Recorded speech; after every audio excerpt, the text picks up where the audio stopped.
It is our first 5 o'clock service ever, and we're only 5 minutes late. This is a wonderful night, beautiful night.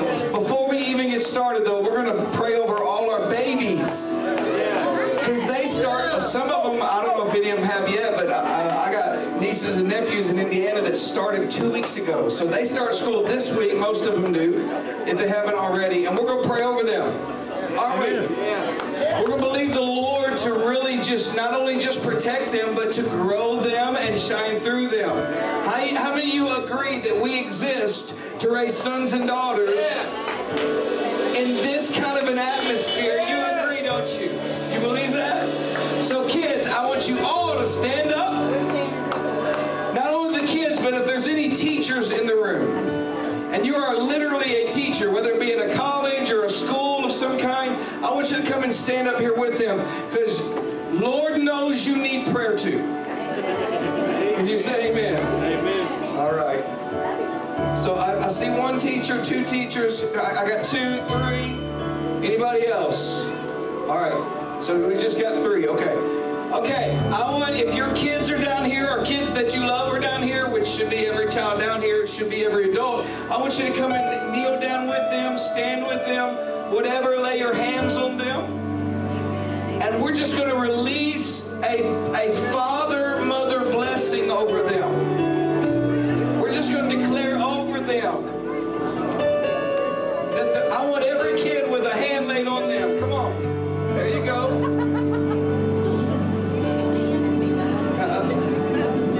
There you go. Awesome. All right, every kid. I want you to listen. I want you. This is not some thing we're just doing out of tradition. I want you to open your mind even right now to the dreams of God for this generation. We need a generation that's going to awaken our community. None of them have done it before. So let's just release it over the dreams of heaven over them tonight. Let's just release what God wants to do in them. And so, Lord, right now, we anoint these teachers and students, Father, and we just declare over them, Lord, the glory of God alive and flowing in their life, Father.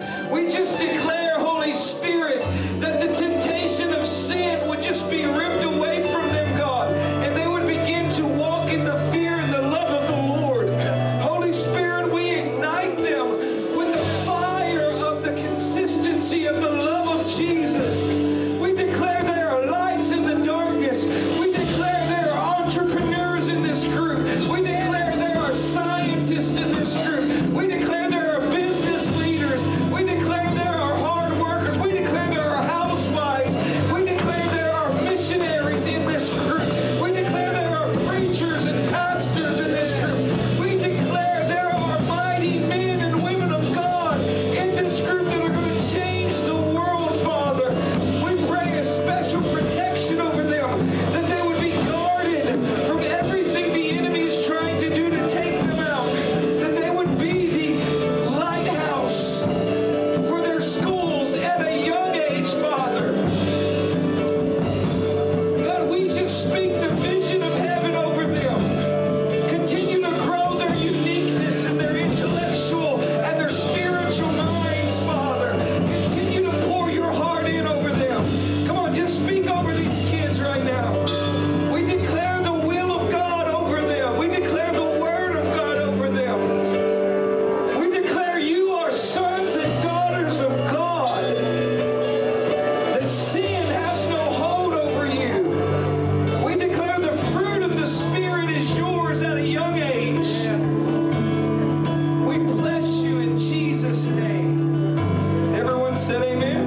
knit at the hip, need you here at 7 o'clock.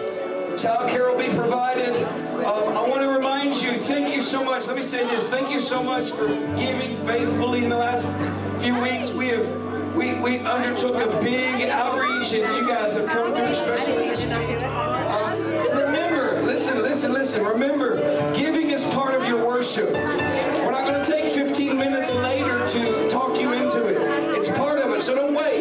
You can give any time over the next hour in any way you see fit, whether it be through your tithe or offering or whatever. But I want to read this. I was drawn to this earlier. Genesis chapter 2. Y'all know what the law of first mentions is? Does everybody know what that is? Jenna Harding, do you know what that is? Oh, okay. Okay. It's Marie's fault, okay. That you're not listening, okay.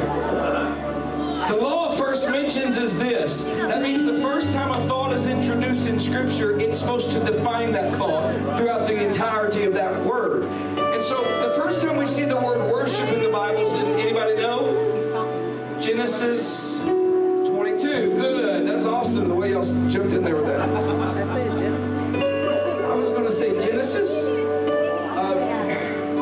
Genesis has a lot of firsts in it, considering it's the... You are sharp. By the way, we have ministry school that will teach you... But in Genesis chapter 22, it says, Abraham said unto his young men, stay here with the donkey, and I and the lad, talking about Isaac, will go yonder to worship, and we will come to you. And Abraham took the wood of the burnt offering and laid it upon Isaac his son, and he took the fire in his hand and a knife in the other hand, and they went together to worship. I was meditating on this, and here's what some of the things the Lord showed me. First of all, He showed me that worship is a high place. They had to go to a place of elevation. Now listen, this is important, because if you're going to actually get to a place of worship, you're going to have to be willing to leave other things at a lower place. You're going to have to be willing to leave frustrations, confusions, all these other things at a lower level, and be willing to elevate. The second thing I noticed out of this thing is that covenant's very important. Notice that the first time worship was mentioned, it was not mentioned that someone did it individually. It was done in a corporate setting. There was more than one person involved. In other words, me and him are going to do worship together. Are you seeing this? Me and him are going to do worship together. The next thing I noticed is that he left the people that were not in covenant relationship with him on that lower level also. He said, you stay here, but me and my son, the one I'm connected to, are going to go to somewhere to worship together. Then he said this, I'm going to carry the fire, he's going to carry the wood. Some of you have already something burning in you, and some of you have nothing burning in you. The important thing is, are you walking with someone who can set what you do have on fire? And so I'm asking you to do this tonight. I'm asking you to do this. This is crazy. We have honestly, and we've done a lot of stupid stuff, but we have never done this before. I want you to practice the law first mentioned. I want you to find someone you're in covenant with and say, will you worship with me? I mean it. Grab them by the hand and stand next to them. And while we begin to worship, if they're dry, you let your fire light them. Come on, find somebody right now. Come on. Find somebody. Say, I want you to come worship with me. Come on, I know that's weird. Come on, make it happen. That's weird. But that's the Bible, man. That's the Bible. It's weird. Come on, find somebody. Grab them by the hand and say, will you worship with me? Come on, we're going yonder to worship. Now listen. Here's the fun part about it. They are your responsibility.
Yes, Lord.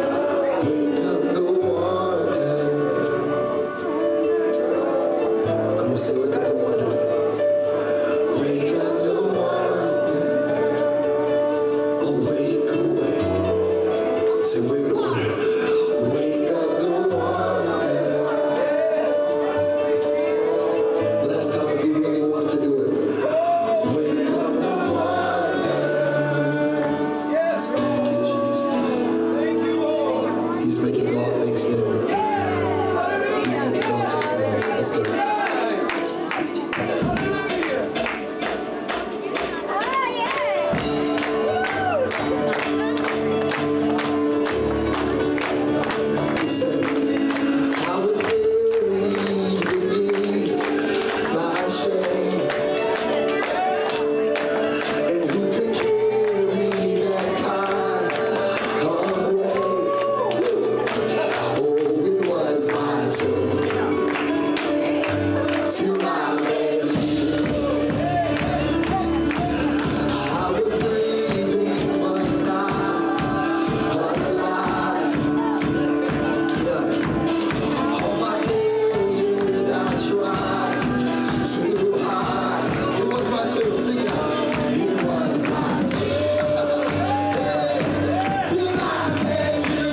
I'm living in the light now.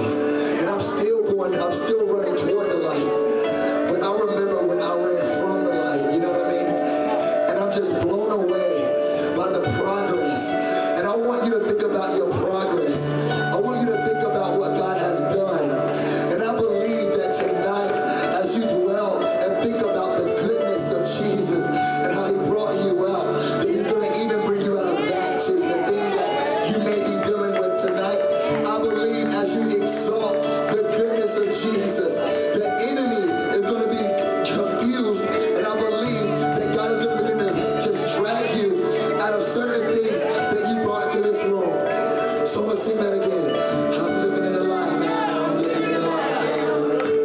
I'm living in a lie now. I'm living in a lie now. I'm living in a lie now. I'm living in a lie now. I'm living in a lie now. I'm living in a lie. Come on, sing it out. I'm living in a lie now. I'm living in a lie now. I'm living in a lie now. I'm living in a lie now. I'm living in a lie now. I'm living in a lie now. I'm living in a lie now. You call my name, and I ran out of that grave, out of the darkness, into your glorious day. You call my name, and I ran out of that grave, out of the darkness, into your glorious day. Freedom, freedom, freedom, freedom, freedom, freedom, freedom.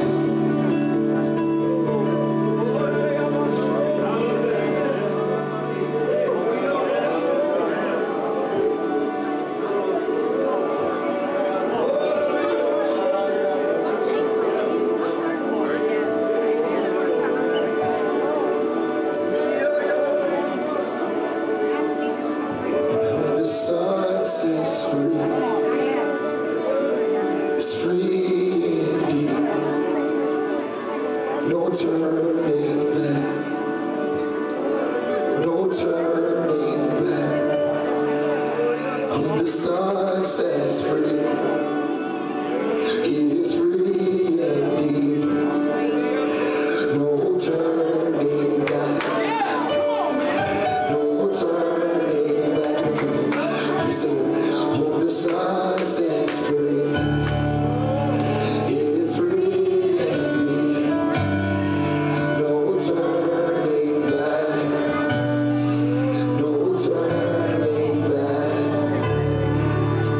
I just believe that we're walking toward the light. And I can see behind you all those things that try to hinder and keep you and distract you. We're going to sing that again. I want us to just lift our hands. Because I believe in this moment, he's given us grace to let it all go. He's given us grace. Whom the sun sets free. Is free indeed. Sing it. No turning back. No turning back. Come on, sing it out.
myself, and I hate to be preachy, but in myself, I'm learning how to not need a cheerleader. I don't need a cheerleader. I don't need anyone to make me believe what I already believe. You know what I mean? So I just believe as the next few moments, the next few, forever actually, forever, I want you to hold everything that comes out of your mouth. I want you to hold yourself accountable for every word that comes out of your mouth. He whom the Son sets free is free indeed. Let that be a conviction that OMG, oh my God, the King of the universe thought of me.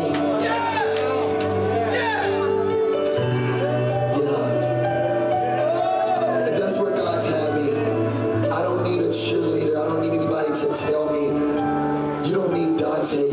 Jesus Christ. I'm trying to believe it myself. You know what I mean? But we're going to go there. We're going to go there. So we're going to sing this again. Here we say, whom the Son sets free. Come on, sing it. It is free indeed. No turning back. No turning back. Yeah. No turning back. Whom the Son sets free. It is free indeed. Yeah. No turning back. No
stop working.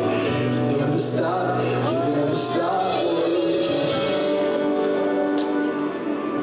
Hey. Oh, Jesus. It's no accident you're here tonight. Come on, it's no accident you're here tonight. It doesn't matter who invited you or what made you decide to come. It's no accident you're here tonight. He began to sing that prophetically, and the Lord just began to remind us that He does work all things together for our good. Even if all the things that are working are bad, they still all work together for our good. And some of you may be at the lowest of lows in your spiritual walk. Some of you may be at the highest of heights. But He's still working all things together for your good. He never stops working all things together for your good. I'm reminded of Peter and Andrew when they're washing their nets, and James and John when they're cleaning their nets, and Jesus walks by the sea and He says two words to them. He says, "Follow me." And people that had given their lives to this career of being a fisherman literally took the thing that was their livelihood and dropped it. What fascination in the eyes of Jesus would cause them to do that?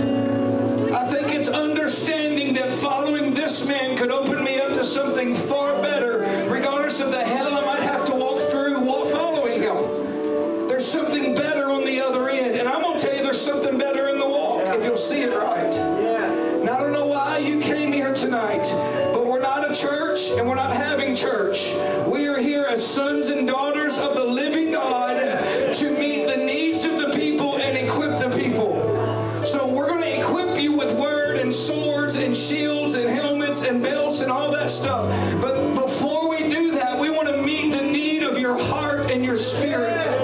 And I believe there are people standing here right now that your heart, your head may know all about Jesus.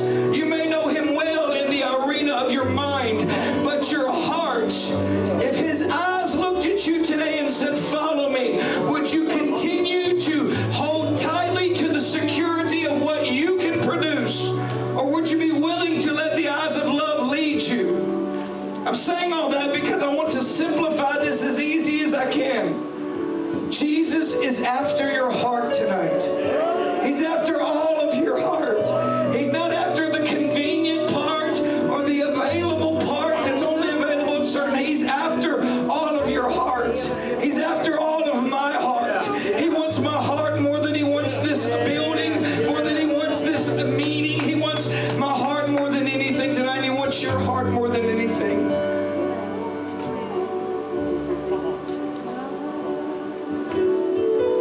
I believe tonight God is wanting to meet you here. And He's just asking you to push through the crowd and grab a little bit,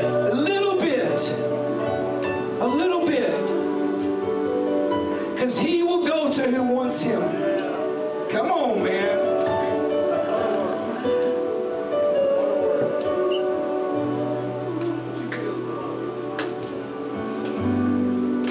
Can I get really, really, really honest?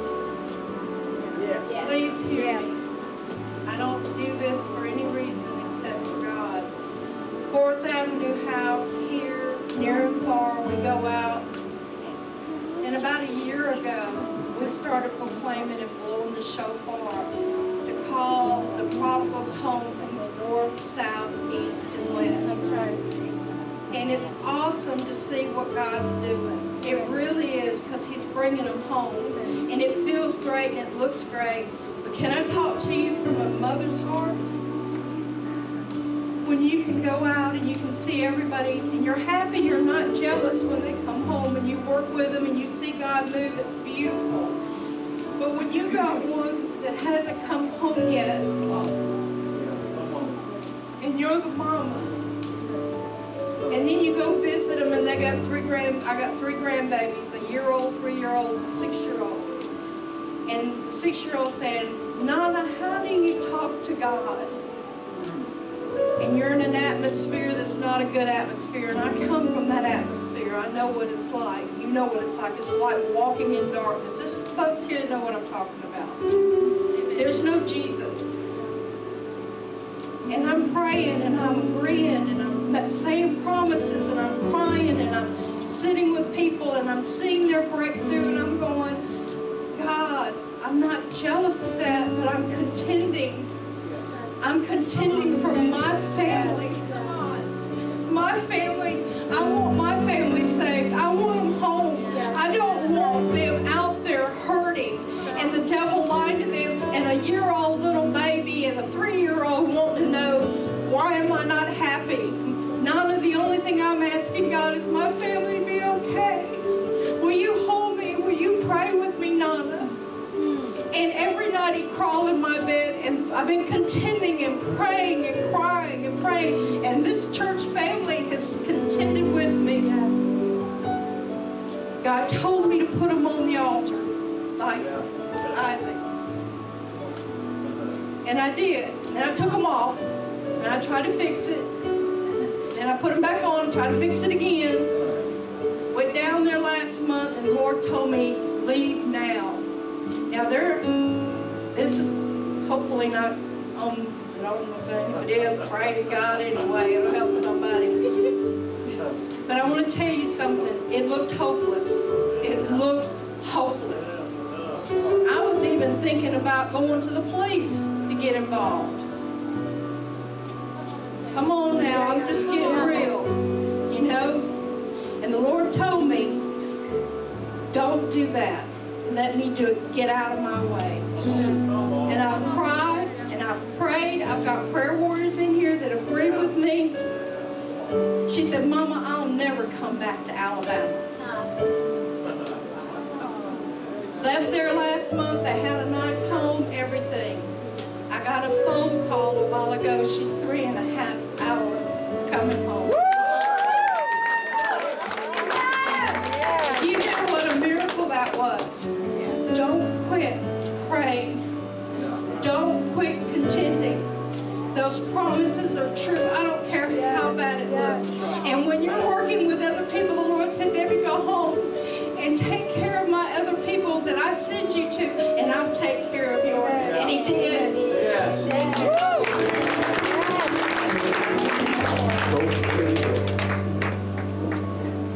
He did, and he will. And that's the reason why you're here tonight, is because he can and he will.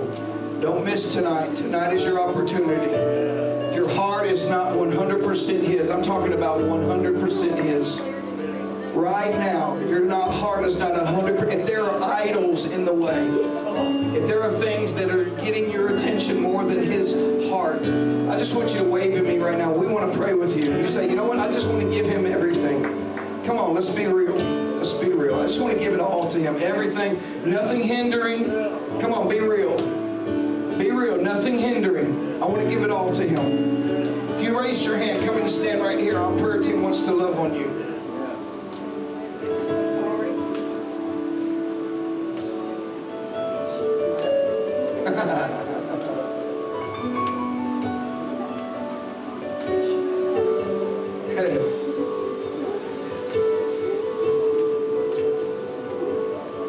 We're just going to begin to pray over you. We're just going to begin to pray over you. Matthew, come over here and help us. We're just going to begin to pray over you and talk to you in your ear a little bit and let the Lord just bring healing over what's going on. Everybody else, if you're not praying, just lift your hands. Let's keep worshiping. We're going to stay in this atmosphere while we let the Lord do his thing.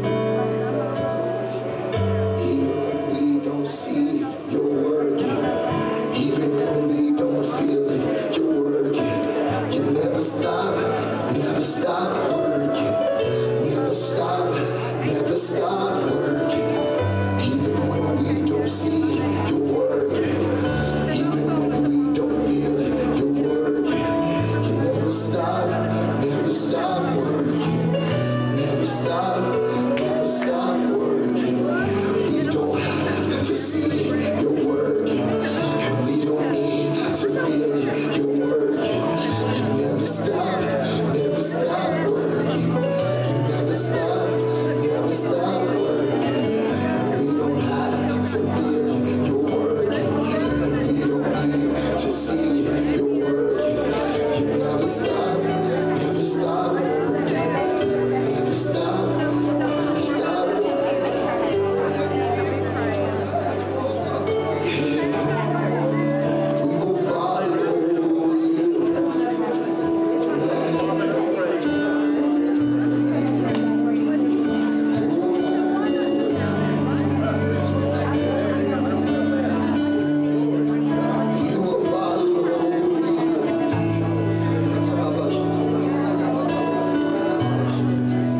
and tomorrow. I will follow. I will follow.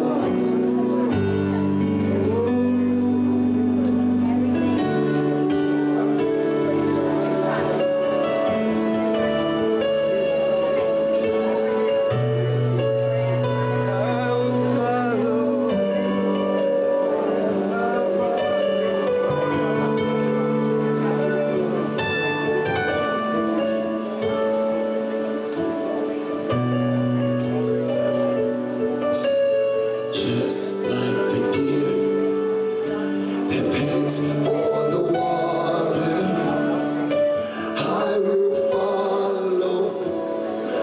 I will follow. And just like a child dancing with their father, I will follow. I will follow.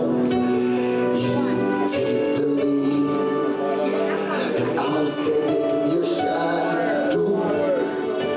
I will follow. I will follow. My yesterday, my today, and tomorrow. I will follow. I will follow. Last time we said, we make a miracle work, promise keeper, light in the darkness. My God, that is who you are. We make a miracle work, promise keeper, light in the darkness. My God, that is who you are.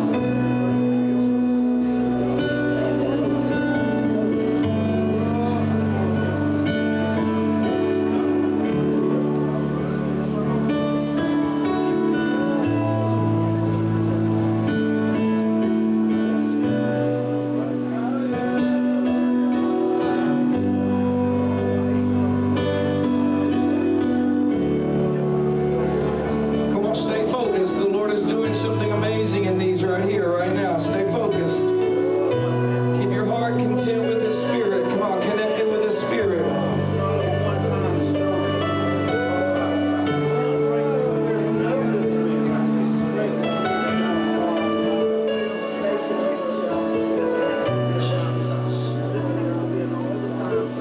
Just like the deer pants for the water, I will follow. I will follow. And just like a child dancing with their father, I will follow. I will follow. You take the lead, and I'll stand in your shadow. I will follow. I will follow. My yesterday, my today, and tomorrow. I will follow. I will follow. 'Cause you and I got history. We go way, way back. We go way, way back. You and I got history.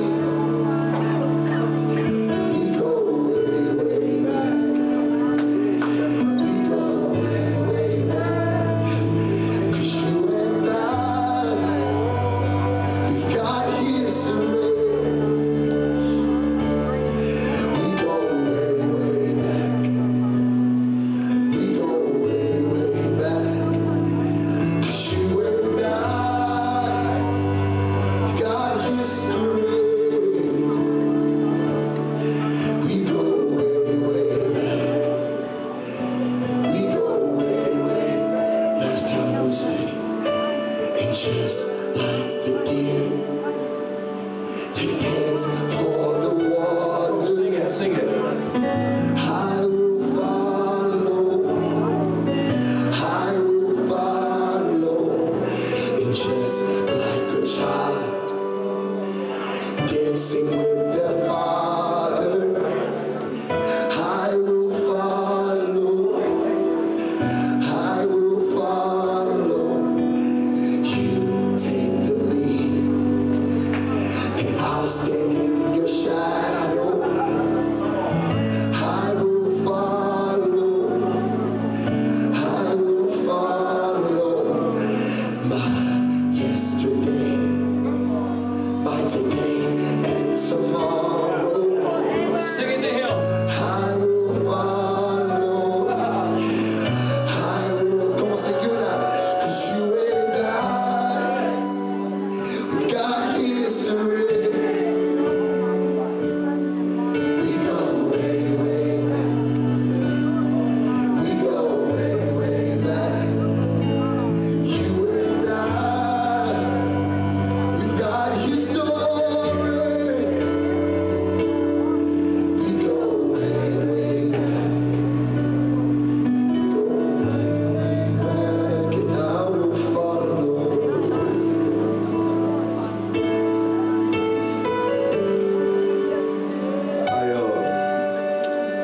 I look around the room and I see it's such a beautiful atmosphere of the kingdom of God. Let me just give you my perspective for a minute. You got people being ministered to in different ways. And I'm listening. It's so beautiful.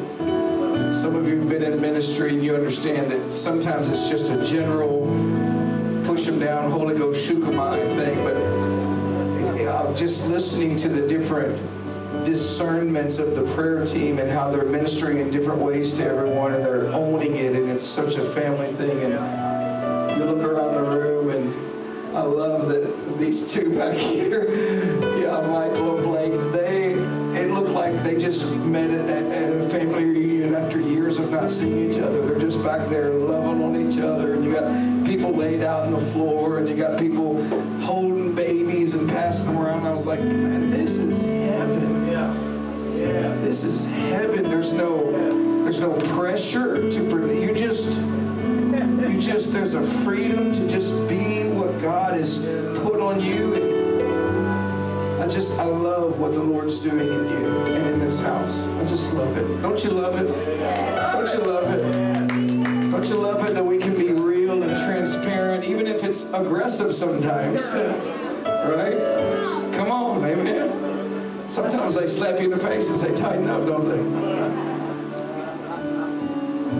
It's so beautiful. I love you for being here. Thank you for being here at 5.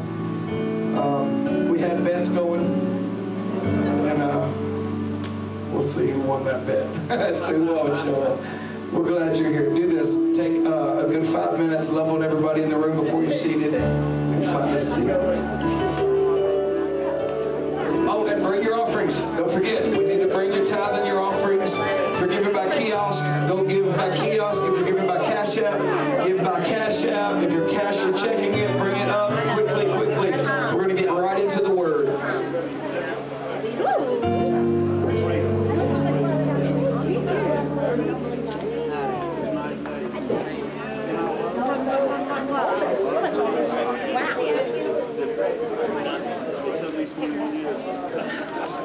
But it was right. It wasn't no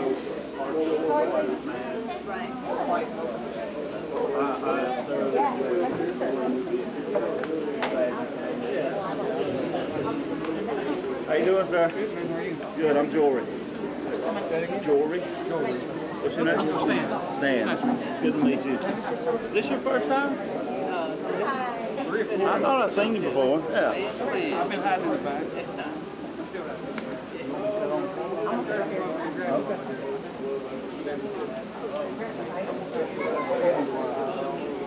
Everybody get to say hey to everybody? Blake, did everyone say hey to you?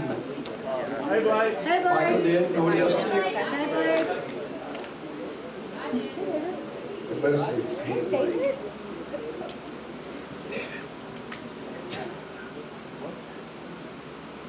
His whisper is louder than most people's yells. Preston! Thank you so much for being here. I think it was good moving it to 5. Everybody okay with that? Yeah. You get to get out early, and you get to go home and get to bed early. So it's been good.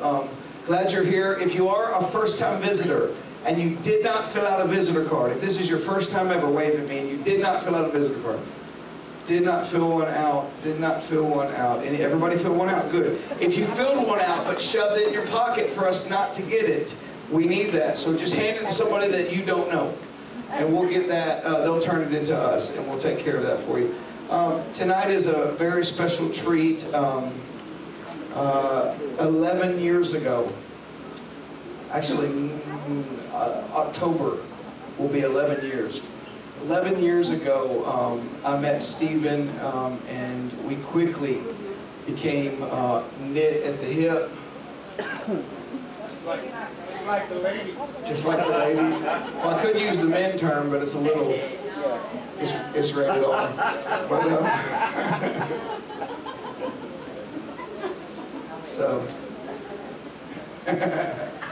anyway, but we connected. He's been a phenomenal, he became my best friend in the world very quickly. We have shared stories that no one in the world will ever know. And he's been there for me when I've needed him the most. Hopefully I've been there for him. And he's taught me so much, and hopefully I've taught him something. But I think his greatest achievement in life was last March when he drove Casey here to preach, and his eyes were captured. And no one else in the room mattered from that moment on.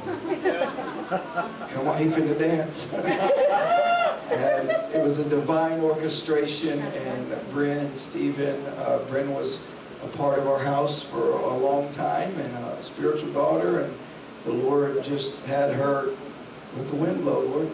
The Lord just had her in the right place at the right time, and so they are doing ministry together now, fixing to birth a baby. Hallelujah. And they're going to come and they're going to actually preach together. And so it'll be her first time preaching here. Not his, but his first in a long time. And so we're going to honor him the best we can. He is a very integral part of this house.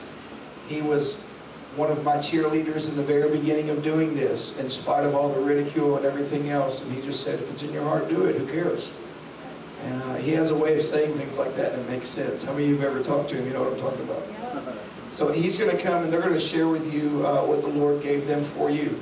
And it's going to be a timely word for you, so I want you to pay attention. I want you to give it your best and respond to the word. Please stand and welcome Bryn and Stephen.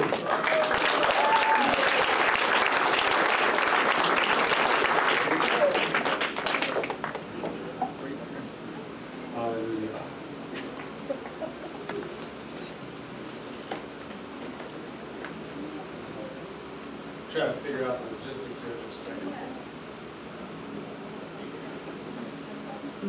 Got a short stool. I can still see everybody. It's a good stool. Hallelujah. Holy Spirit, we honor you. Yes. We ask that you would come and you would help and you would speak and you would translate and you would interpret and you would impart, Lord. You're the only thing that matters. Yeah. Lord, I thank you that we don't minister plausible words of men, Lord, but the Holy Spirit demonstrates in power that captures the hearts of men. I thank you. Thank you, Lord. Hallelujah. Now it's kind of hot. We got back there. It's getting hot in here.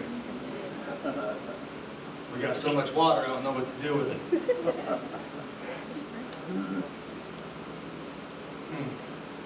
One of those moments, you know, you come here and there's such a, we don't really have good English words, you know, Hebrew words, they're so powerful, Greek words so powerful. We, you know, use love for a billion and one things, but there's like a whirlwind of water in here. I don't know, like a whirlpool. It's just like this energy of the Lord that swirls in this place. And if you get in it, it'll cleanse you, and it'll purify you, and it'll knock off the rough edges. And you don't have to have any special words spoken to you. You don't need a prophetic. You don't need none of that stuff. It's just, there's just this swirling thing that if you would, and we use these terms, and we don't know what, it's hard to explain unless you've done it. You don't understand. Like step in.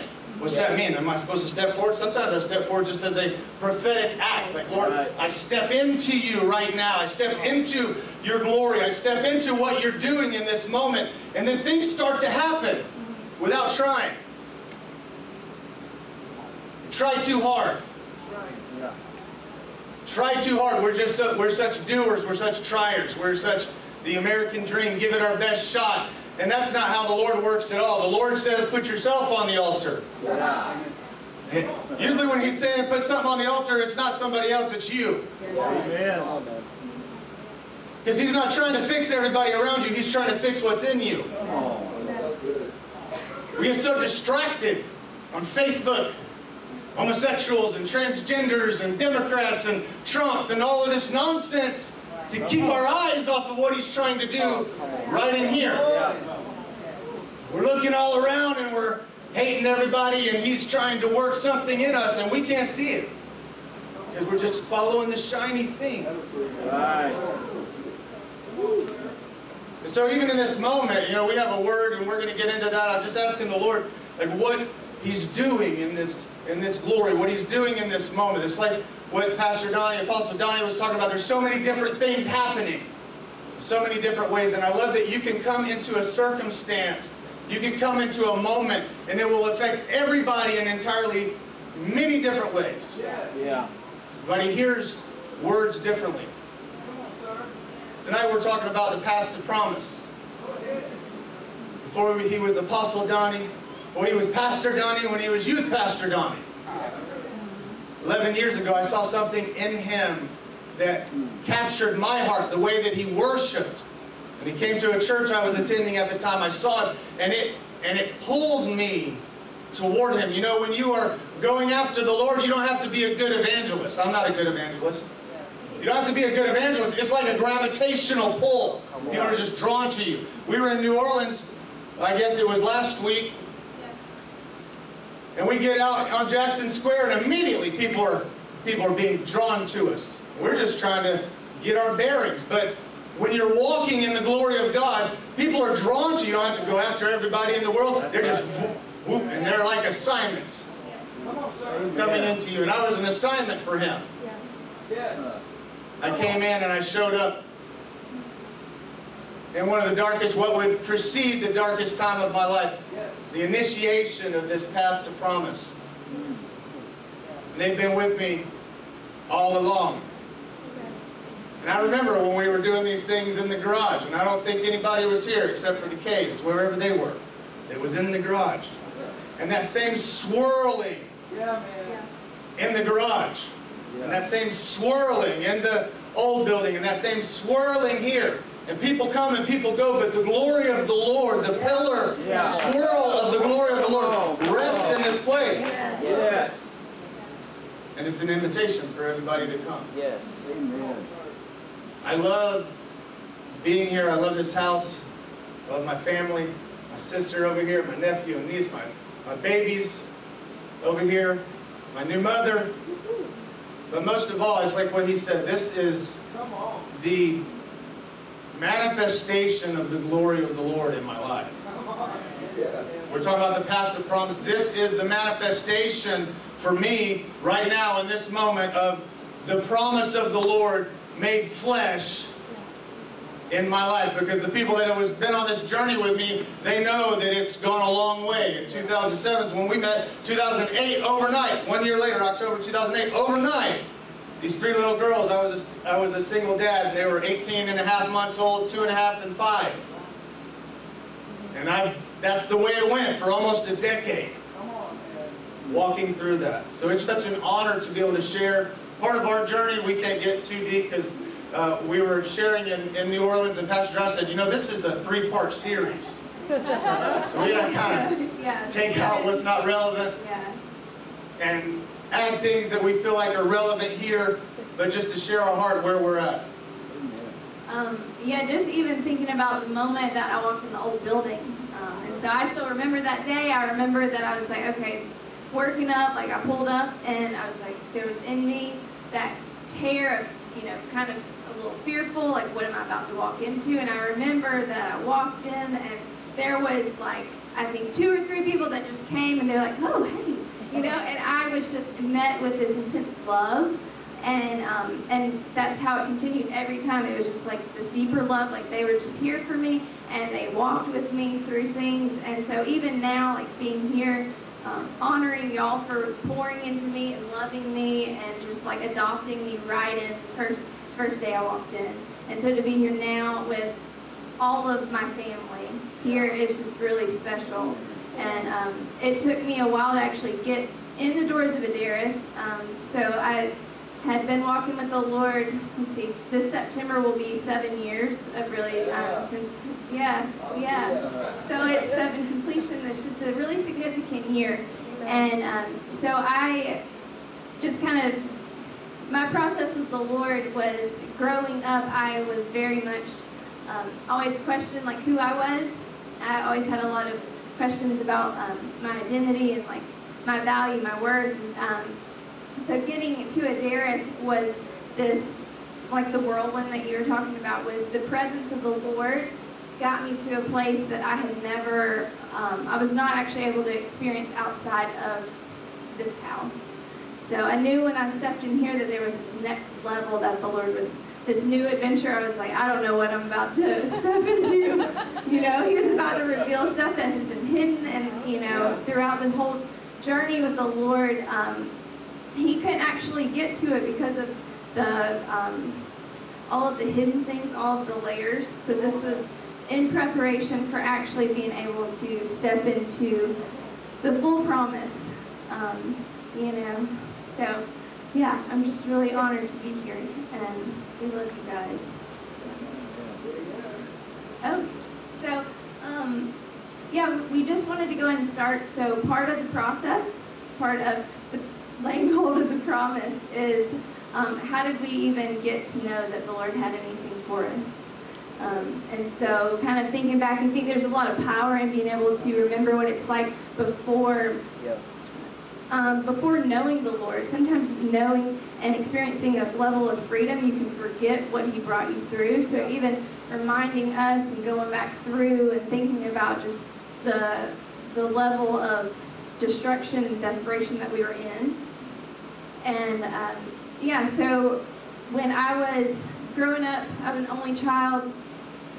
I was very much, like I said earlier, just questioned who I was, looked for things that gave me significance. Like I just remember always having a lot of condemning, critical thoughts in my head growing up. And in high school, that kind of led me down the road of partying, next partying. There's compromise with guys, compromise with drugs.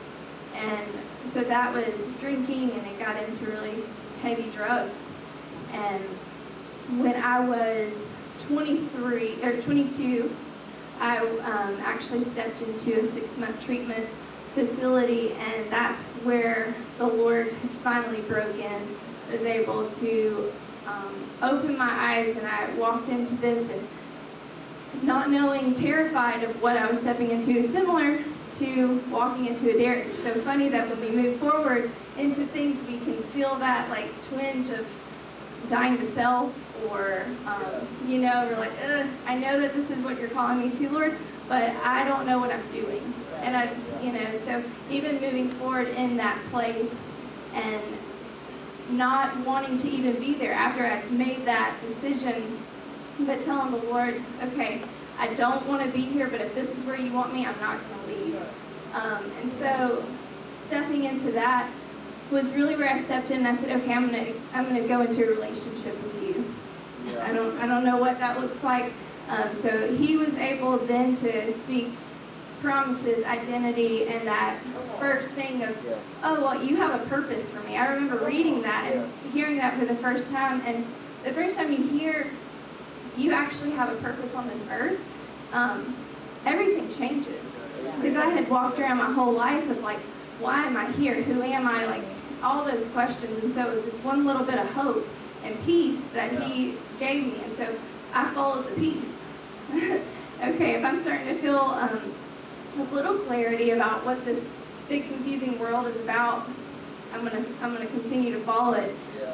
So he began to, with all of the drugs, all of the compromise, I was bound up by shame, even the thoughts on who I was, consumed my thoughts. And so going in and knowing that he so sweetly was like, I can give you a second chance.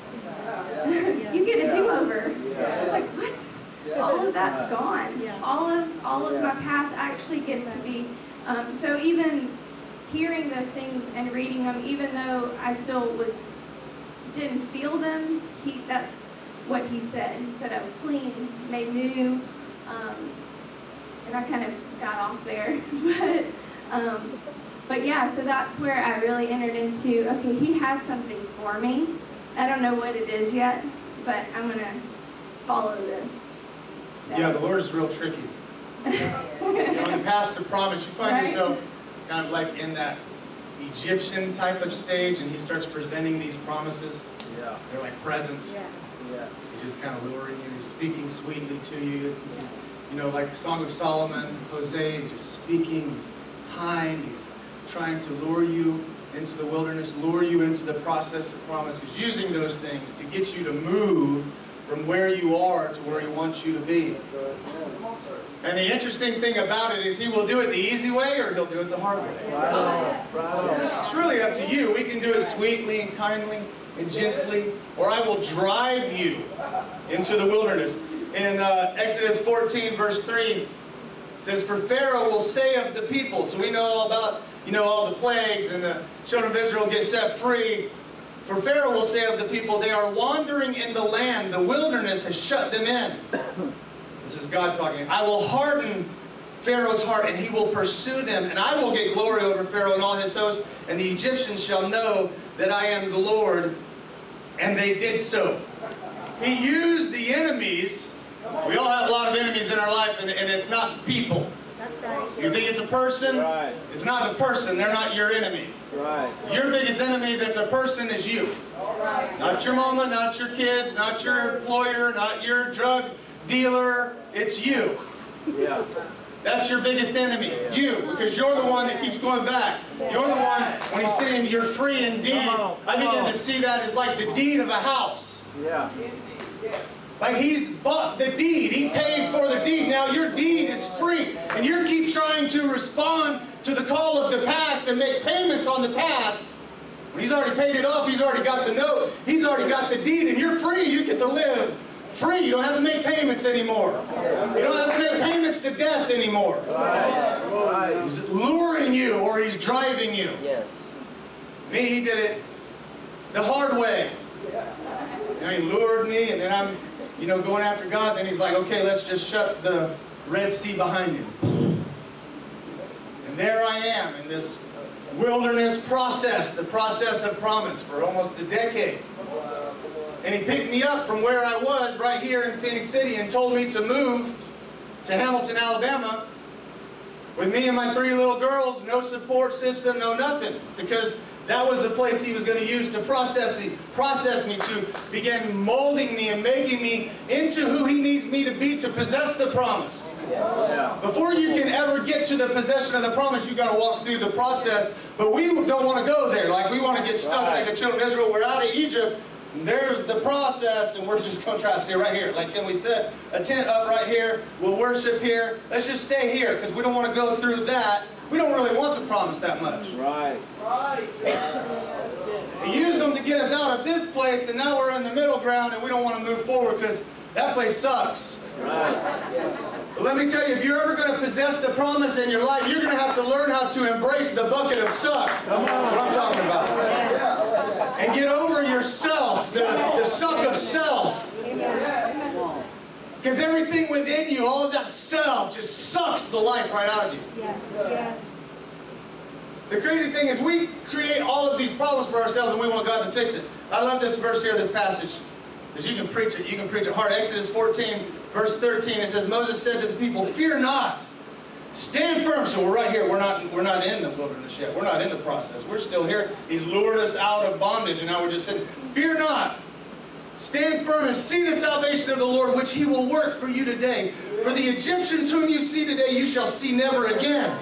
The Lord will fight for you, and you have only to be silent. We're like, ah, yeah! Yes, God fixed all these problems I made for myself. Yeah! Come on, man.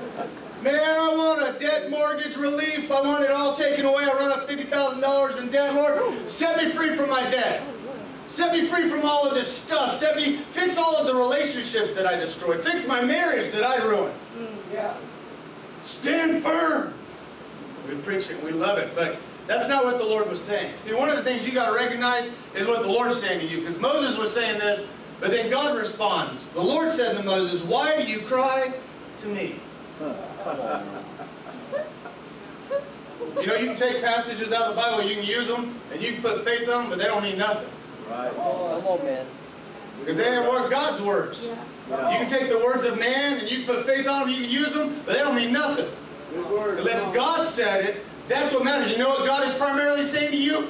Move forward. Right. Yeah. Tell the people of Israel to go forward. We don't want to go forward because we want to get all fixed. We just can't hear. But He's driving us into this process, into the wilderness. And we have all of this bad connotation of the wilderness, but God doesn't have a bad connotation of the wilderness. You know, Jesus went into the wilderness because that's where He heard from the voice of His Father. Yes. And the whole process before you get to the promise is allowing you to discern and understand, teaching you and training you to hear the voice of the Father. Because if you move into the promise without knowing the voice of the Father, you're just going to ruin it all anyway. Amen. Yeah. If He gave you everything that you are praying for right now and you're not ready, you just ruin it all anyway. Because you're not able to hear Him to say, yep, oh, go left, go right, handle this, lay this down, I got more for you, all those things. Amen. So we're all around. If you have been in the process, you know what I'm talking about. Yeah. And most of you, some of you are on that present line where the Lord is just wooing you, and it's really sweet. It's kind. Get ready. I got a prophetic word for you. There's a process coming. He's going to remake you. He's going to remold you. He's going to break you. He's going to change you into something that can inherit the kingdom of God. I remember when I was praying for my wife, the Lord told me, if you want to receive your inheritance, you have to be inheritable. Well, I'm Gomer and I'm praying for Boaz. Guess what? Boaz don't get given to Gomer. Yeah. True. All these ladies saying, where are my Boaz? Well, they're dressing like a bunch of Gomers. Boaz don't go knocking on Gomer's house. Gomer's the whore in Hosea, by the way. That ain't how it works. He's going to turn that Gomer into a Ruth. And until you're a Ruth, you better just stop crying out for your Boaz and start working and moving away from being a Gomer. That's a word for somebody in here. Stop being a Gomer. We get in the process and we just get stuck. Moving. I love the way that the Lord speaks to us. Deuteronomy 1:6. All of this is about moving forward, moving through the process. You've stayed long enough at this mountain. It's time to go forward. I love that in Deuteronomy 2:3 in the Darby translation. You have gone around this mountain long enough. Turn northward. Yeah. You know, we can walk through most of the things of this process if we just deal with us. Yes.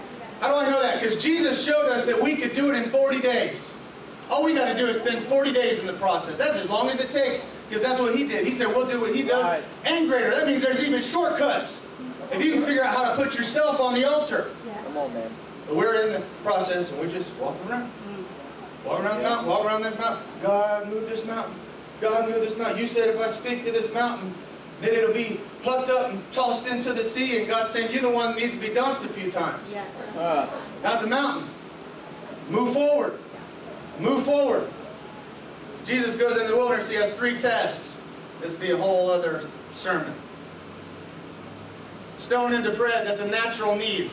So many times we justify living impurely because I just have a natural need. I was made to feel this way. I was made to feel this way about a man. I was made to feel this way about a woman. I have these natural needs. Jesus was tested with a natural need in the wilderness. Turn this stone into bread. It's natural. He needs the bread. He needs to be nourished. He said, I'm not going to fall for it. Inheritance outside of process. That was me. Lord, give me my inheritance. He said, just wait about 8 years. You'll get it. 8 or 9 years from now, you'll get it. When the devil said that if you'll come up here and you'll bow to me, I'll give you all of the kingdoms of this world. What's he saying? I'll give you your inheritance without going through the process. I'll give you your inheritance without going through the cross, because all of it was going to be his anyway. Right. In Revelations, the kingdom of this world had become the kingdoms of my God and my Lord. They're all his already. But he had to walk through the process. He had to walk through the cross. He learned obedience through suffering. Yeah. Through the process. That's a glorious word, suffering. We love that one too. And then self-destructive choices. Jesus was tempted to throw himself down. Throw yourself down, the angels will say. Those are, I believe, the 3 primary temptations. Natural needs. We need provision. We need intimacy. We need nourishment. We need these things. Then inheritance. We all have an inheritance. And then we all have this tendency, this lure to self-destructive choices. Making self-destructive decisions. And if we would just pass it, we can move on into possessing the promise. And that's what I love about the Lord is, for me, it was he spoke very sweetly and tenderly right away. And so he was building the relationship, which is part of... It was like a whip. Well, he got there, but he established that with me first. And so even being able to know that every single new step that I took was going to be with him. So for the first time, I had somebody with me. So starting from scratch, completely starting my life over from everything was new. Every experience was the first. So, you know, looking for a job, even being good at the minimum wage job that I was starting outside of treatment, because I had nothing. I was having to start. I hadn't finished school. And so even learning to trust him when I'm at a place where I'm like, I know this is not where the Lord's going to take me, but I know right now that this is where he has me. And even and I feel like that minimum wage job was that first step. He was like, I'm going to teach you to be humble. I'm going to teach you every single day that you're going to do this job and you're going to do it for me. And it's not going to be showy. It's not going to, you're not going to make a lot of money, but it's going to be hard. And so I think knowing that there was going to be this tough time with him, but it was all going to be fruitful. There was something that he was like, just be patient. Just be patient. So, you know, getting my apartment for the first time, like moving out, all of these things were the first, and they were like these little victories. It's a big deal. You know, I never thought I'd be here. I never thought that I was going to be able to be free from drugs and have a life that I was actually content with and fulfilled with. And so in that process is when he started having me look at myself, look at all of the things that I didn't like about myself, and actually being able to look in the mirror and be like, good with who I am, because I hated, I couldn't actually even look at myself in the mirror, look at myself in the eyes, just because of all the shame. And so it was like the rebuilding process, and he was like, okay, give me some of this broken area. I'm gonna give you something beautiful in return. So there was like this exchange going on. But every time I had to look at myself was things that it wasn't pretty to look at. It wasn't things I actually liked. And so being able to reveal those things, he gave me peace in it, but it was not fun. That's what I think about so many times. The process, there's so many times that were just hard and not enjoyable. And looking back on them, I think that's been this thing that we talk about it so much, because it's such a part of who we are, because it made us. It really made us who we are. And so being able to face myself, there were things when they came out that the Lord was like, okay, this area that you may find invaluable, I'm going to speak into it, and I'm going to give you purpose and value in who you are and the way that you, so he was like cultivating this new identity, unique to who he made me to be. And so often, I think the process seems really long. And, you know, just like, yes, going around the mountain, going around the same thing, but I was like, I don't know how to break free from that. Like, I think that sometimes we see ourselves a certain way, or we're going this same cycle, and it's a comfortable cycle.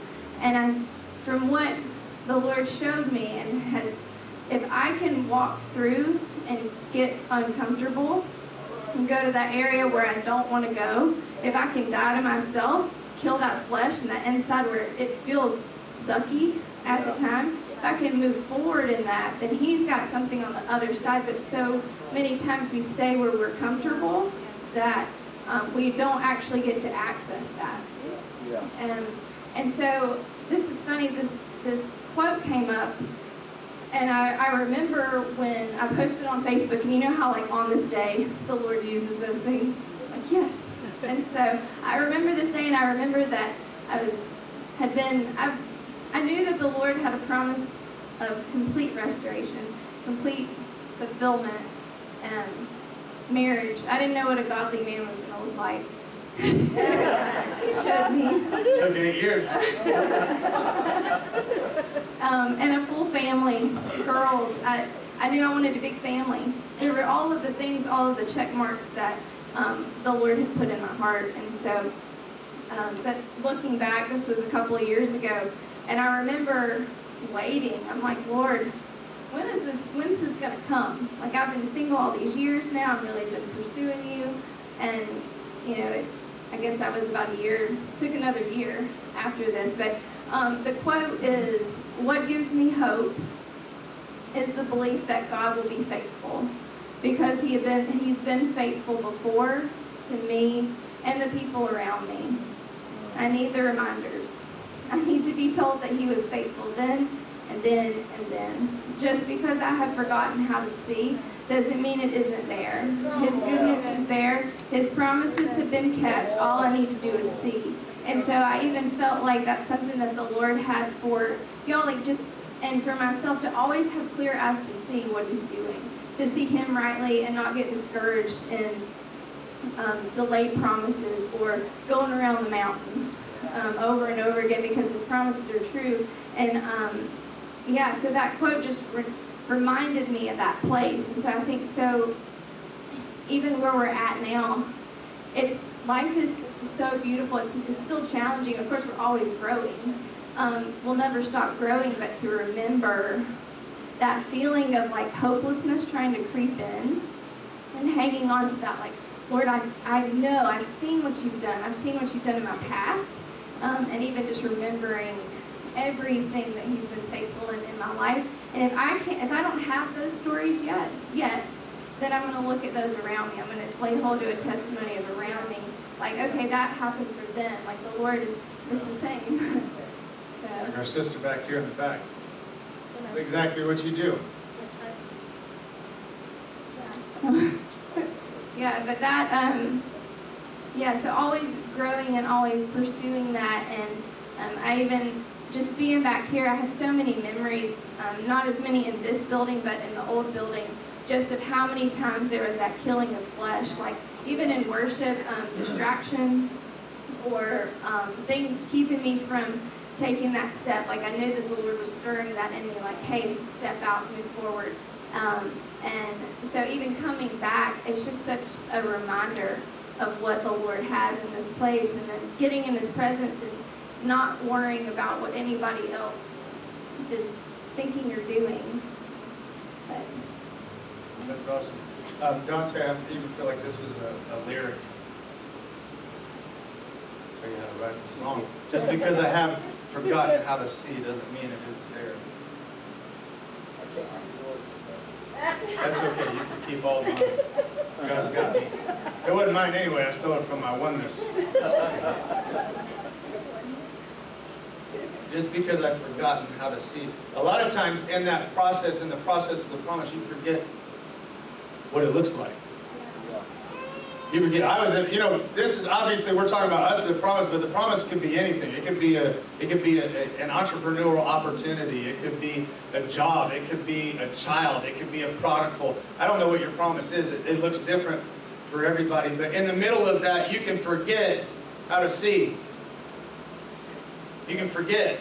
You know, when I'm talking about right after 8 years ago, I became a single dad, I had the first of 3 dreams of her.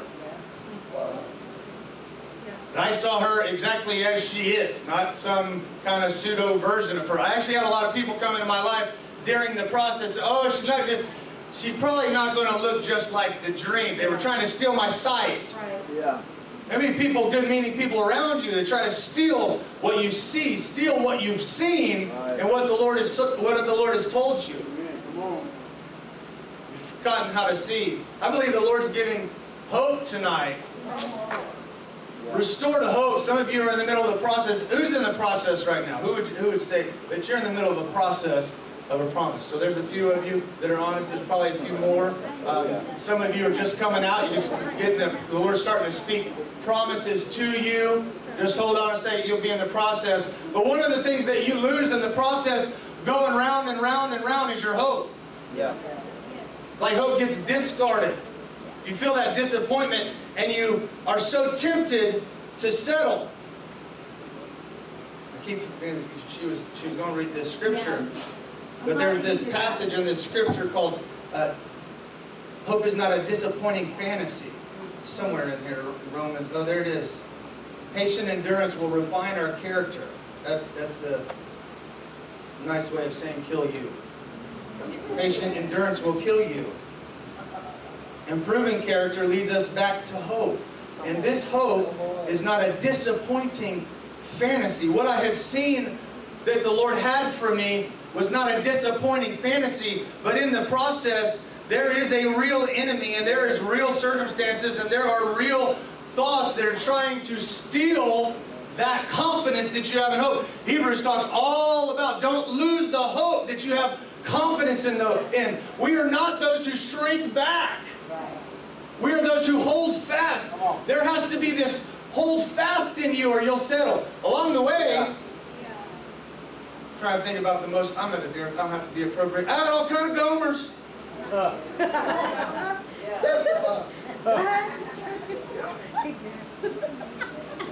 Let him who have ears to hear, let him hear.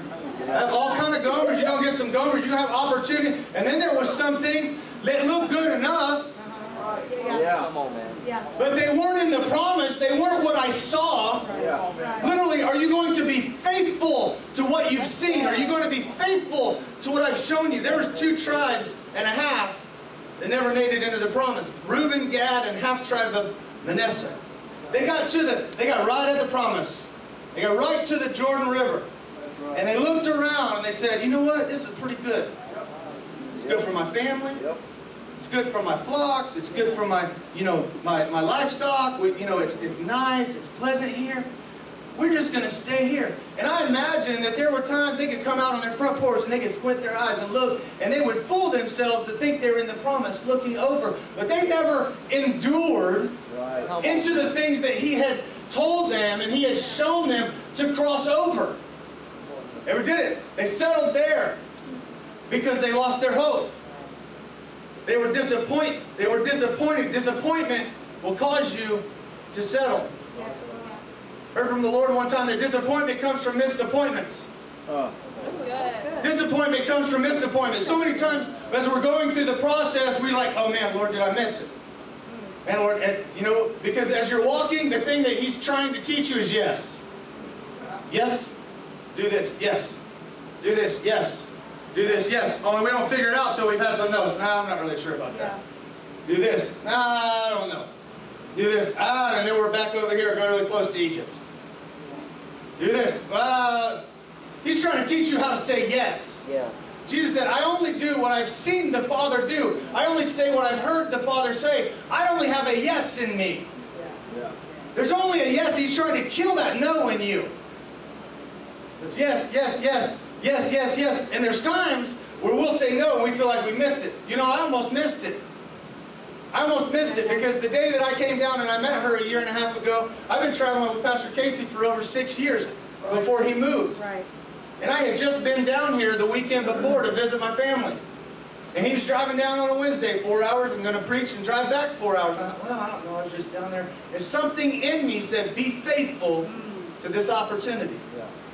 I didn't know what was going to happen that night. Like, I literally did not know that was my river I was stepping over, and now I'm in the promise. I didn't know that. But that one yes.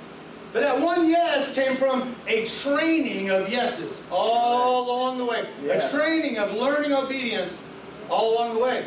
So all that comes out of you is yes, yes, yes, yes, do this, yes, do this, walk away from this, yes, walk away from this land that looks good enough. Walk away from this relationship that looks good enough, yes. Walk away from this thing. The last relationship I was in looked really good. She was amazing. There's nothing, I have nothing negative to say about this lady at all. It would have just cost me the call of God on my life.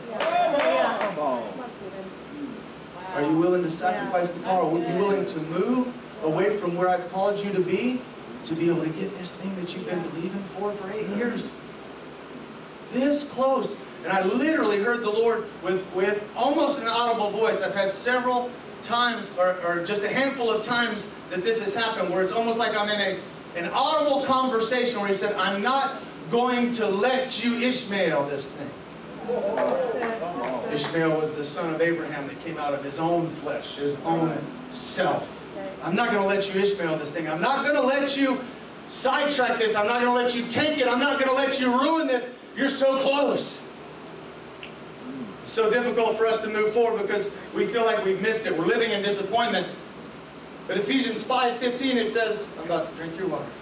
See then that you walk circumspectly, you walk aware, you walk with observation, not as fools but as wise, redeeming the time. That word time there is kairos. It's appointed time. It's the appointed time that redeems that disappointment.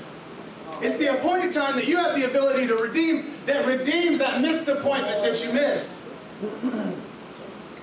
I believe tonight is an opportunity where hope is being restored, where you can begin to redeem those missed appointments.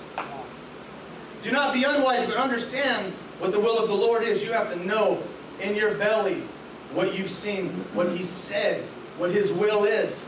It's this kairos moment. I was sitting in front of the barber shop when I used to have hair before I shaved. I just shaved it recently.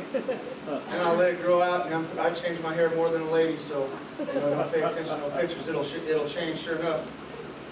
And I was sitting there, and this was another one of those moments. I don't know, is it a vision? I don't know what it was. It was almost like deja vu. You know how sometimes you have deja vu, and it's like, man, this just happened? But it was more like a memory. Like this moment just happened where I had this memory of getting a phone call that said, we just had somebody not show up. Can you come in right now? Somebody didn't show up for their appointment. They were calling me and said, you come in right now. You can redeem that missed appointment by stepping into it right now. I believe there's opportunity to be able to redeem missed appointments and step into those appointed times right now. You hear the call. You can answer the call.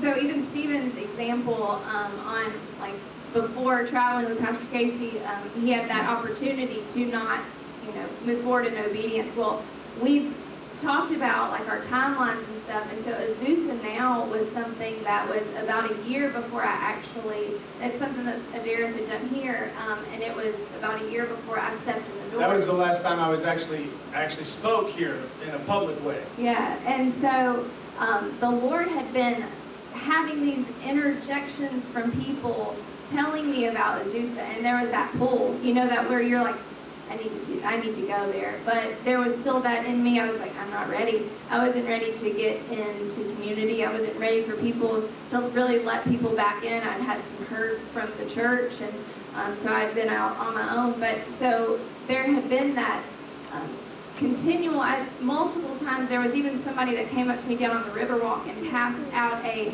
flyer for it. And I was like, this is so random. I've been thinking about this. And I didn't do it.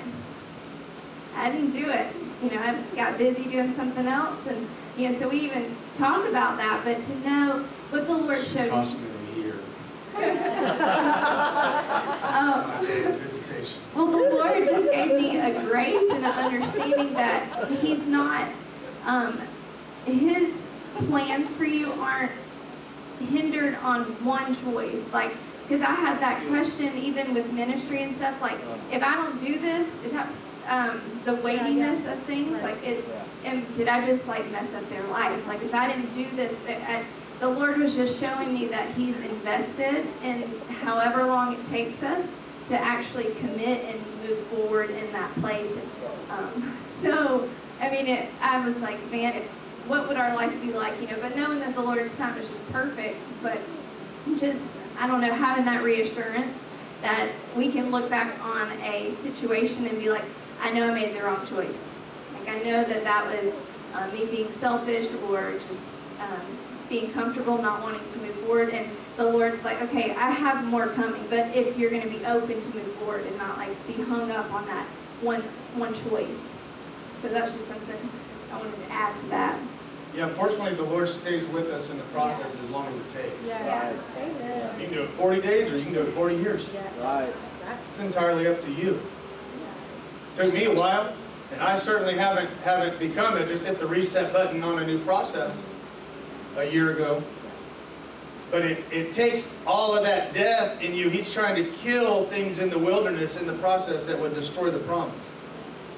We want to shortcut it. We want to jump in. Can you imagine being in the wilderness with the children of Israel? You know, the ones that went before them, they ruined everything for everybody. So it's like your parents ruined it. You're like they're out in the wilderness, wandering around the desert.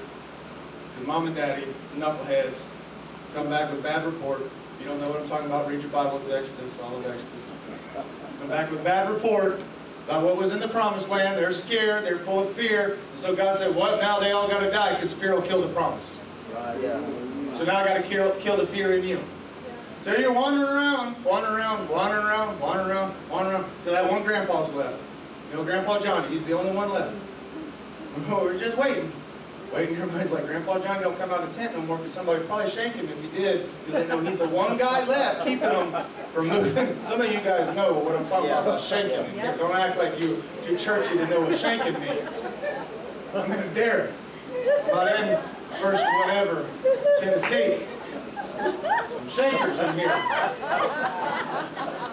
Oh, Grandpa Johnny can't come out, but he's the one thing. There's that one thing in you. You let that one thing die. Yeah. That might be the one thing holding you back from everything that you've dreamed of. From everything. You don't know until you let it die. Then there may be, you know, Grandpa Lou may need to die. But you got to let those things die one at a time. Your pride, your American entitlement, all of the things you come to church with that, you know, it either dies in here or you leave. Like, people come and people go. Some people allow things to die. Some people just leave because they won't. Like, what are you going to allow to die? That one thing that's left. But here's the thing, when you move into the promise, this last part of possessing the promise, it doesn't look like what you thought it was going to. Many times the promise doesn't look like what you thought it was going to. You know, I know people that believe for children, they believe for children, they believe for children, and then they have a child and they have what I refer to as post-promise depression. You get it, and now you have post-promise depression because it doesn't look like what you thought it was going to. That man that you built up in your mind of who this was, they actually have their own issues. They have things the Lord's working out in them. Yourself, you've got things the Lord's trying to work out in you. It doesn't look like what you thought it was going to look like. It's a journey, it's not a destination. One of the things that is most critical about possessing the promise, and when I talk about possessing the promise, I want you to see there is a posture related to possession. When you possess something, there is this laying hold of it. Right now, we've come together and we're in the promise and we know what the Lord's spoken to us, but when the children of Israel go, you know what? They've got to go lay hold of their inheritance. They've got to go possess. They've got to go take their possession that the Lord has promised them and given them when they've crossed over. There is a posture of laying hold of it, taking it, cultivating it. We know what the Lord's called us to. We see it. It's, you know, we're pastors of interns at the ramp. So you know what we're doing? We're implementing the things that we know that God's called us to on a big scale with this 30 people that we have. Yes. Right. That's laying hold of it. We're going to possess the things that He's promised us. We're going to take a posture to lay it, to cultivate it, to steward it, to build it into what we've seen Him and what He's promised. You should tell we're like, I'm like we're the velvet hammer. She's all the velvet and I'm all the hammer. I knock down the walls and she comes and, speaks softly and quietly. She's the luring you into the wilderness and I'm the driving you into the wilderness. Well, and that's even part of it because I honor him so much. Like, I really value what the Lord's put on his life, and coming together as one, it was like the biggest test or trial even for how I valued myself. When I'm next to a man that I'm like have so much respect and honor and has loved me, I can even look at what the Lord's put on his life and be like, I'm not sufficient. I think that for women just coming in, so there's that submission type within marriage, but then also knowing like, okay, what I have to bring to the table is like worthy. So this is. And what she's talking about submission is not this Southern woman, you're supposed to submit nonsense. There's a difference. Submission, like wives submit to your husbands, it's about submitting to what the husband sees, like, hey, this is what I see for the promise, let's go get it. Yes. And Yes. just amen and say yes, not be driven back with fear or intimidation. Yeah. It's just, yes, let's do it. Yeah, and so when we got married, so I left my comfort zone. I left a place that I was built up, poured into. My mom, we have a really close relationship, so I left my hometown and moved into what I knew that the Lord had for me. So it was this huge leap, this new adventure. And so coming into the ramp, if y'all are familiar, it's very well known. It's very much, I don't know what the word I'm looking for. It can be intimidating to the insecure. Yeah. If you're not rooted in identity, yes. Yeah. it can be very intimidating. You have to be rooted in identity. Yeah, because you come into everybody that's doing worship, there's the school, there's all of these people. So the first time, it's not just this passion for the Lord in a like a family atmosphere. I got so it led in a lot of stuff. So this even stepping into the promise, I had to learn. The Lord was teaching me how to encourage myself like David, speaking those things, the truth to me, and being able to step out. And really, I wasn't going to have that area touched until I stepped into the promise. And so what Stephen was talking about, so the microphone used to be a thing. I was not about that. I still remember Donnie got me up to pray one time, and I was like, man, it was not fun. It was, I was like, I don't want to do this. So the Lord has so many times given me little bits of taste of what he has coming, just to get my feet in the water and knowing this is just. Now she's leading women's groups and preaching internationally and preaching at multiple churches. And she doesn't speak of herself highly enough, even being terrified of the microphone a little over a year ago, and now what she's done just in the past year of overcoming that fear and literally possessing the promise, laying hold of what she's seen.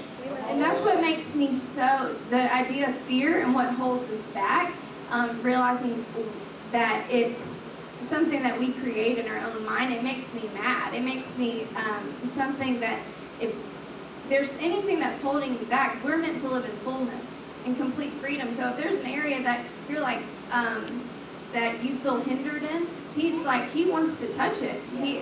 He has full freedom for us. And so being able to know, are my thoughts aligning to his thoughts of myself? And so in Jeremiah 29:11, I didn't put this in my notes, but in the King James Version, I think New King James is, these are the thoughts, or this is what the Lord declares over you. So, I mean, that's kind of one that we've heard before, so we know that the Lord is declaring these things over us. But in the King James Version, it says, these are the thoughts that the Lord has towards you. So even in that switching, knowing, okay, I know that the Lord has declared these things over my life, but what are his thoughts towards me? And so that even took me on this whole other journey with the Lord, possessing the promise and being able to hear him rightly. I think that's the one thing that we can get hindered. We hear ourselves more than we hear the Lord's voice. So that's what he's really been teaching me in this, being able to walk in it. And like you said, it's not a destination. If you have a mindset on, okay, when this happens, all of these things are going to be added to my list. When you get in there, if you're battling with fear, then the fear's not going to leave you. Fear's going to travel with you and wherever you step forward into.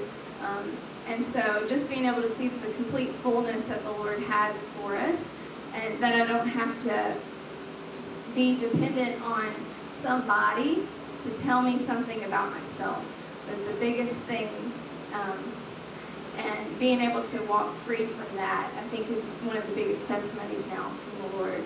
That, yeah, so, yeah, it's good. He doesn't finish. He's never going to stop. And so even moving forward in the face of the uncomfortableness, it's something I've always shared with, like, get comfortable with being uncomfortable. And you'll see areas that the Lord has for you that are right around the corner. Yeah, and you know, with the destination mindset, it's like if you got a promise of a child, you got this destination mindset, now you got a baby, now you got to raise it.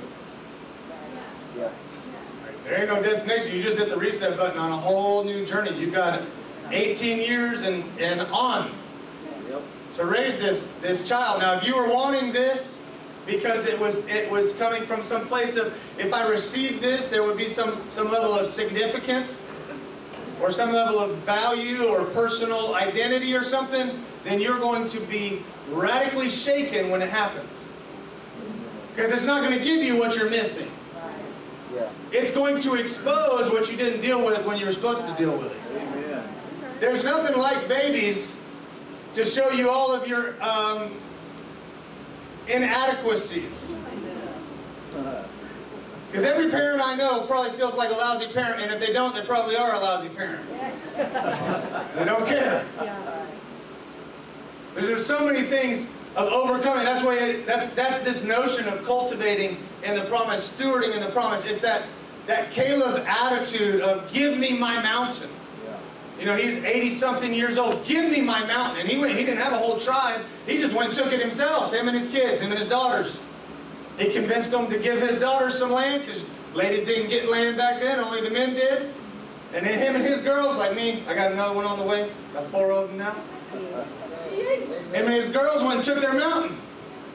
There's this level of audacity and persistence in the promise to lay hold of it, because the enemy's always going to try to convince you just to settle for normal, just to get you to be like, you know, let's just go to a regular church. They don't push me. Let's just be able to sit here, not be engaged. I don't feel like doing this on Sunday night. And like whatever. The enemy's always trying to get you not to press farther into where you're supposed to be, that purpose.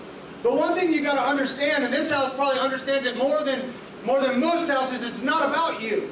The children of Israel figured that out. Judges, it said that when Joshua went up to be with the Lord, and all the elders, all the forefathers went to be with them, there was a generation that came that did not know the works of the Lord in Egypt, because they dropped the ball. And so they're living in the promise, and now they're in this other cycle where they didn't know what he did. So they go and they're sinning and they're doing crazy things, and they cry out to the Lord to deliver them, and he sends a judge and they get set free, and nobody is building a legacy from one generation to the next to build this synergy of promise that we can actually hold something for real. Yeah. That we can actually possess something that could not be taken away, that would not be shaken. And the only way that happens is if you realize it's not about you. Amen. You haven't settled, you're in the, this is not what my promise is supposed to look like. You know, some of you married and your marriage doesn't look like what it's supposed to look like. You know who's going to change it? You. God's not going to intervene and make some crazy thing. You know who's going to change it? You. You doing what it takes to make it look like what it's supposed to look like. You being on your face just like my lady back there with her prodigal daughter on her face saying, no, this isn't right. This isn't what it's supposed to look like. And I'm calling them home, and I'm going to keep calling them home until they're home, period. That's how you cultivate this generational concept. I'm going to build a legacy. As for me and my house, we will serve the Lord. We believe in generational curses. Why can't we believe in generational legacy? Why can't we believe in generational promises? That our children don't have to hit the reset and start in Egypt and go back through the same thing again. And start in Egypt and go back. And, you know, this whole thing. Amen. It's not about you. The promise that you're believing for isn't about you. But one of the problems right now is that we don't even have hope. Some of us, depending on where you're at in this process, in this path to promise. You may be just coming out of Egypt. You don't even really have hope there is promise. I remember what it felt like when the Lord started speaking to me and showing me things that He was calling me to do. I didn't believe it. I remember what it looked like. I remember how it felt. And I was like, what are you telling me? How are you going to do that? And you start moving into the process. And He's built up hope to get you in there. You're going around and around. You're losing that hope. You get in the promise. Things don't look like it's supposed to. You lose hope. The Lord wants to restore hope tonight. It's interesting that she referenced Jeremiah 29:11. He says that I want you to know the thoughts that I have for you to give you a future and a hope. Yeah. You know that word hope there is tikva. It's the same word that Rahab, when they said, hang out this scarlet cord. That's what he's talking about. I want to give you a future and a hope. It's a tangible thing. Rahab was supposed to hang out this scarlet tikva, this scarlet hope, this scarlet expectation. They said, if we see your hope extended, you and your family will be saved. When we come, if we see your hope extended, you and your family will be saved. I kept hearing as I was praying today, extend your hope. Extend your hope. Like it's a tangible thing. Extend your hope. He wants to give you a future and a hope. A tangible hope. Some of you need hope tonight. Some of you need to extend the hope that you have. Yeah. This time of extending the hope. Go ahead, whoever's doing the worship, come on up. I believe the Lord wants to impart hope. Wants to stir up those ashes. Put some logs on the fire. To stir up the hope in you again. To get those things that was burning. Those things that you really believe for. Some of you don't have hope. You haven't ever had hope. And the Lord wants to impart hope into you. Some of you have let the hope die. You know, hope is a tangible thing. Hope is a tangible expectation. The Lord began showing me, even with the baby, that the baby is like faith. We have a hope that there's going to be a baby, but faith is that substance. Right. You know, faith was there before it was kicking. Yeah. Faith is the substance of things hoped for. The evidence, there's some evidence right there. Some of you got some evidence in your belly. Come on, sir. Because something starts kicking in you when you get in here. Something starts moving. That's a faith for you to begin to extend your hope and extend your expectation for the things He's promised you. Amen. Extend your expectation for how your promise is supposed to look. That it doesn't match up right now, but it will match up. Good stuff. Lord, I thank you. I thank you that it's your heart to give us a future and hope. I thank you that hope isn't this ethereal, translucent, this like thing, that just concept that we try to understand, but it's this tangible thing. Yeah. It's this tangible expectation. It's this tangible peace. Lord, I believe that you want us to extend this tangible expectation tonight. That you want us to hang our hope back out the window. Some of us have had our hope hanging out and we didn't see them coming, so we pulled it back in. We don't have it out anymore. Hang our hope back out the window. If there's anyone in here that has been in a place of hopelessness, been in a place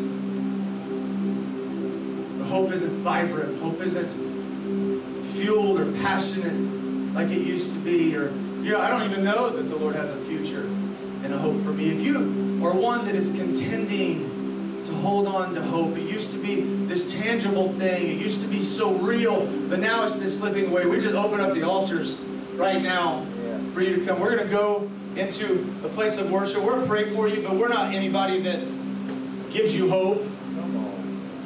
We're not the ones that give you hope. Jesus is the one that gives you the future and the hope. Jesus is the one who has had thoughts for you. The Father is the one who has been thinking of you before the foundations of the world to give you that future and give you that tangible hope.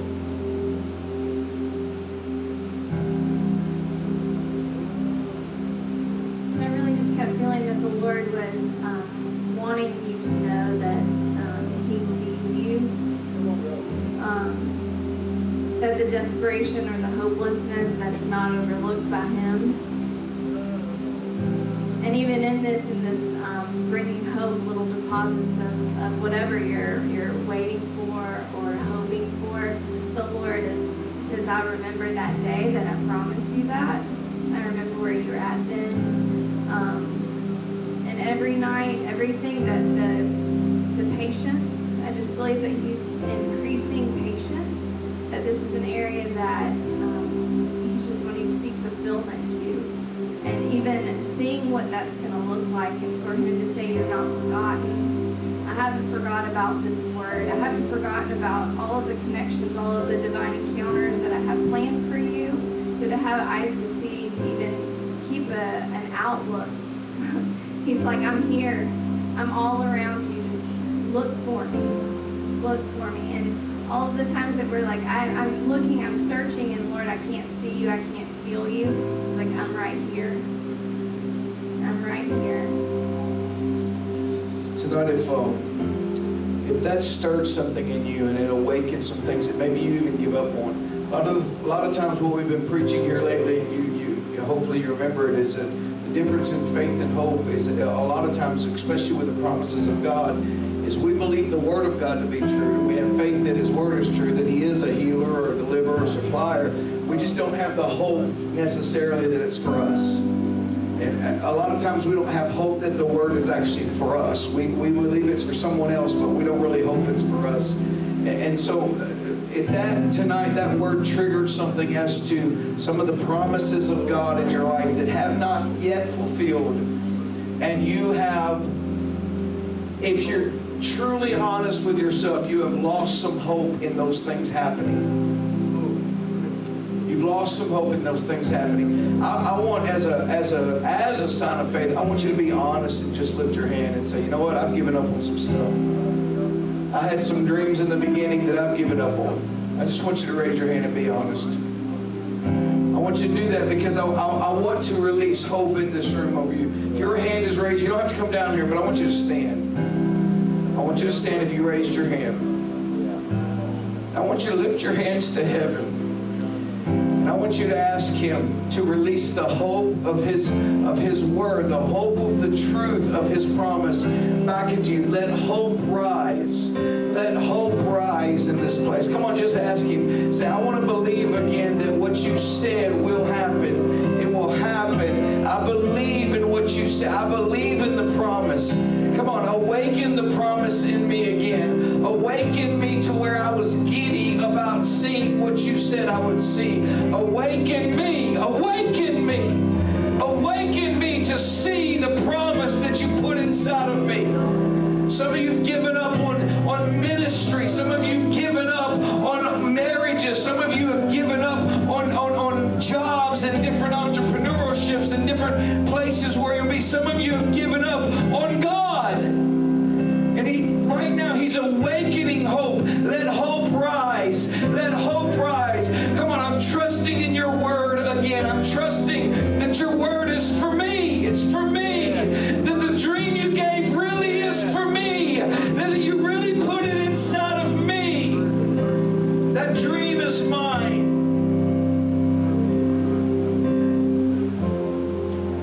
This is how we're going to close tonight, and I know you're ready to go.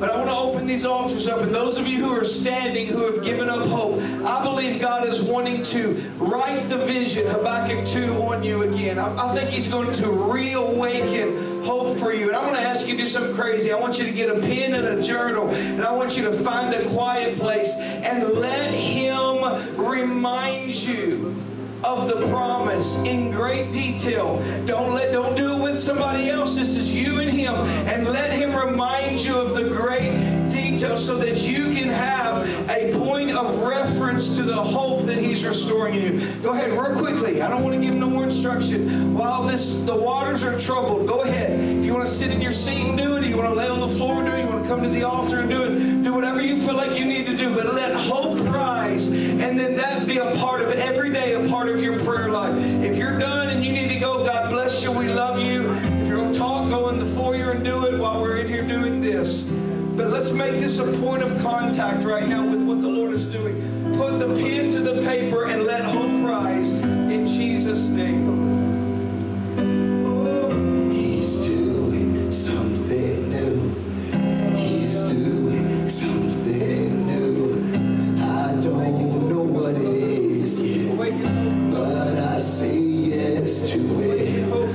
He's doing something new. He's doing something new. I don't know what it is yet, but I say yes to it. He's doing something new. He's doing something